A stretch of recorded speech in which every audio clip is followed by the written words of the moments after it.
Hey everyone, this is Kim Coates.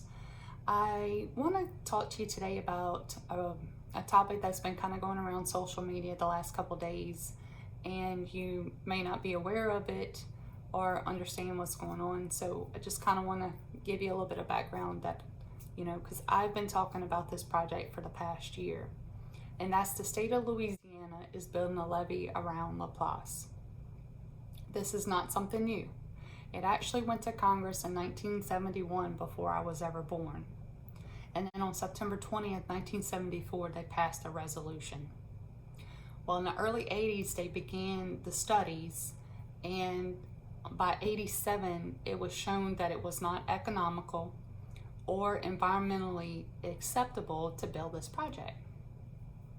So, but by 97, the population was growing, building in low-lying areas, building in wetlands. So, they started talking about it, still studying it. By 2002, the study just stopped. Well, Katrina hit. So the topic's back up on the table and they're talking about it. The levee district's talking about it. Well, by 2012, Hurricane Isaac came. That storm surge came, pushed all that water from Lake Maurepas onto Laplace. And President Obama came down, looked at all the devastation, said, let's get the wheels back in motion, let's look at this project again. So now the Louisiana Coastal Master Plan is using this project, and they're using funds to go ahead and build this project. They're actually already cleared the property where they're going to build. But what I want people to understand up here on the north is that we have to look at what's going on around us. So when we build, we have to see what's going on. That was one of the reasons this levee is one of the reasons that I was against the village at Port Manchac, because down in the sinking swamp, just south of that, they're building this wall and it's going to push more water to the north. If we look at what just happened with Hurricane Barry, thank goodness it didn't do what they said it was going to do, with 20 inches of rain and then the storm surge coming in. That's why I'm saying we got to pay attention to where we build and how we build. So let's also look at the floods of 2016. So yes, had all this rainfall and all this water, but when that water from these lake rivers and tributaries and all was draining down to the lake, and the lake was high, it couldn't get out. So it started back flooding, and it started back flooding all of us. So that's what I said. We have to manage the water. We can't just think drainage and get the water out, because it has nowhere to go. In 2018, when the parish council put in new subdivision regulations, that's why I asked about, looking at it environmentally.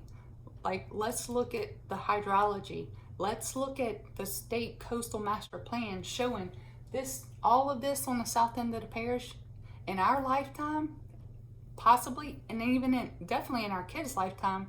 This is going to be underwater. This water is coming. So that's why I keep saying we have to be smart about the decisions and what we do.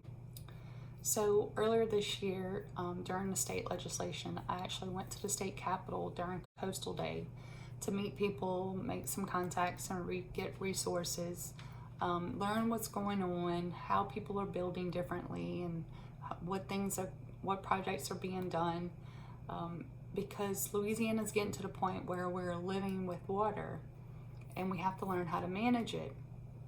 So the state has a new agency called the Watershed Initiative, and they're looking at things on a watershed basis instead of parish by parish. Because if you look at the Tickfaw watershed, it actually includes Livingston and Tangipahoa. And if you look at Yellow Water and the Natalbany, they run right through our district. So we got to make sure they don't do something that hurts us, or we do something that hurts them. People are talking, people are doing things, and so we have to do that ourselves. In policies, regulations, and what I'd like to encourage everyone is to come out and participate on November 2nd. We're going to be planting trees down in Manchac. Lake Pontchartrain Basin, their goal is to plant 6,000 trees. So on the 2nd, I'm trying to get 40 volunteers. So if you have a group, a church, a high school club that wants some hours, come down. We meet about 8:30. We'll take a boat ride about 9, go out to the swamp and get out there, plant the trees, and be back by 3:30. It's hard work. I'm not gonna lie. It's hard work, but it's very rewarding. We're doing something. We're giving back. It's something small, but in the long run, it can help. So, I'm asking everybody if you can go to my Facebook page. You can look at the event and click and register and help out. I'd love to see you there. I love Tangipahoa. I love our community where we live, and I want to look at making sure it's protected and everything's done right for the future. So I definitely please ask for your vote on October 12th. And I appreciate all the support I've been given. Thank you.